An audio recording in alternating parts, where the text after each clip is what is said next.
Welcome, everyone. So, the question that we're trying to answer today is, how do I become a thought leader? Now, before we understand how do we become a thought leader, it's important for us to try and answer the question, who is a thought leader? So, a thought leader could be any person who has got certain amount of relevant expertise in a domain of knowledge. Now, that could be sports, it could be business, it could be the stock markets, it could be anything. So, someone who has got the subject matter expertise in a particular area and who is influential enough to influence the decisions that others take. So the question is, how do we become a thought leader? Now, whether you want to become a thought leader or not, there are certain things that you need to understand about a thought leader. A thought leader has got responsibility of ensuring that he or she guides the people in the right direction. Unfortunately, we also have thought leaders who influence people the wrong way. You may want to avoid that at every cost because a thought leader is guided by moral and ethical guidelines. So let's get back to the point. How do we become one? The first thing that one needs to do in order to become an effective thought leader is you need to achieve or accomplish expertise in an area of knowledge. Now, that area of knowledge could be anything.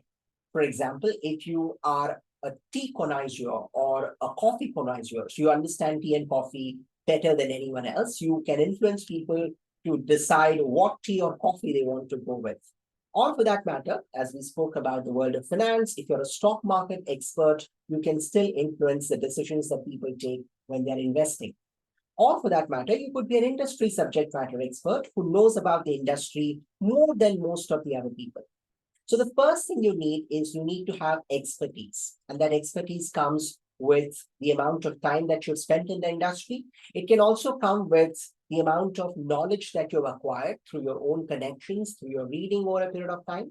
But what is important is that your expertise is in a niche area. If you pick up a too big an area, then basically you might be able to give only a broad perspective, but you may not be able to give people the nuances that they're looking at. And that is why, for a subject matter expert, it's important to identify deep insights and deliver those insights to the intended audience.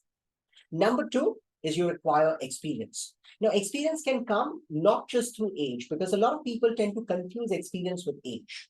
It's not just about that. Of course, when you spend more time doing something, you gain a lot of experience in that sector. However, experience can also come through exposure, which means if you've done something repeatedly, more than most of the other people, then you can also gain a lot of experience. And experience is handy because experience allows you to tell people what works and what doesn't work. And that is perhaps what people are looking for. People are wanting to take decisions based on your subject matter expertise. And your expertise is often complemented with adequate amount of experience. Number three is cutting edge research. So being a thought leader is also challenging because it's not just a one-time affair. You consistently have to invest a lot of time and effort in reading, in understanding, in talking to people, in listening to people, and also learning, which means you have to do a lot of first-hand research on your own. And that's why a lot of people cannot become effective subject matter experts or thought leaders, is because they're not prepared for the grind. And the thought leader will always take all the necessary steps to go that extra mile to ensure that he or she has got all the information and that information is summarized in a manner that people can make sense out of it. And that is why cutting edge research has absolutely no substitute. It could also mean you're reading research papers. It could also mean you're reading all the necessary kind of books. Plus, at the same time, you're observing the trends that are happening in front of you pertaining to your domain knowledge. So cutting edge research is an absolutely critical skill that a thought leader has. Number four, a thought leader has the foresight, which means you have the ability to identify what may happen in the future. Now, will you be correct all the times? Need not be. However, you need to be right most of the times, which means you need to be consistently accurate, and if not accurate, at least be precise. So 8 out of 10 times, if you can get things right, then people will understand that you have a fair idea about how things work. You need not be spot on each and every single time, but the consistency with which you are able to predict future trends in the context of your industry and your domain knowledge will set you apart from many other people.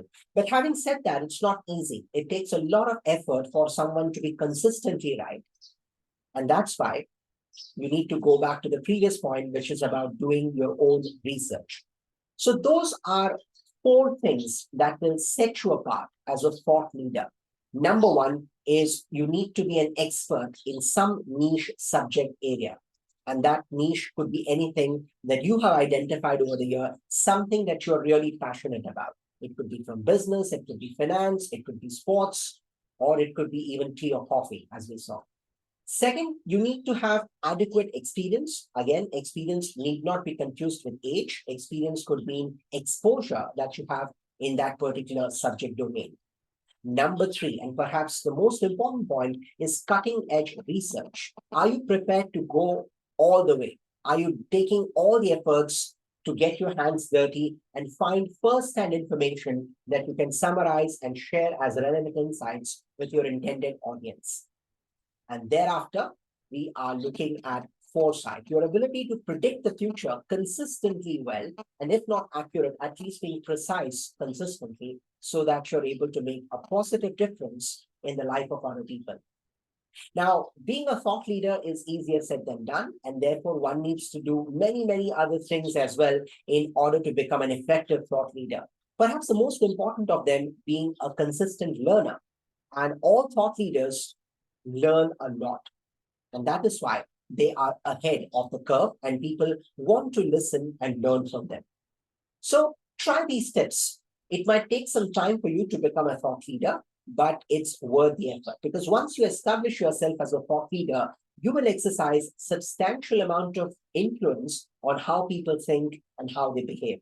And perhaps you will gain a lot of respect in your area of knowledge. I wish you all the very best. Thank you for listening.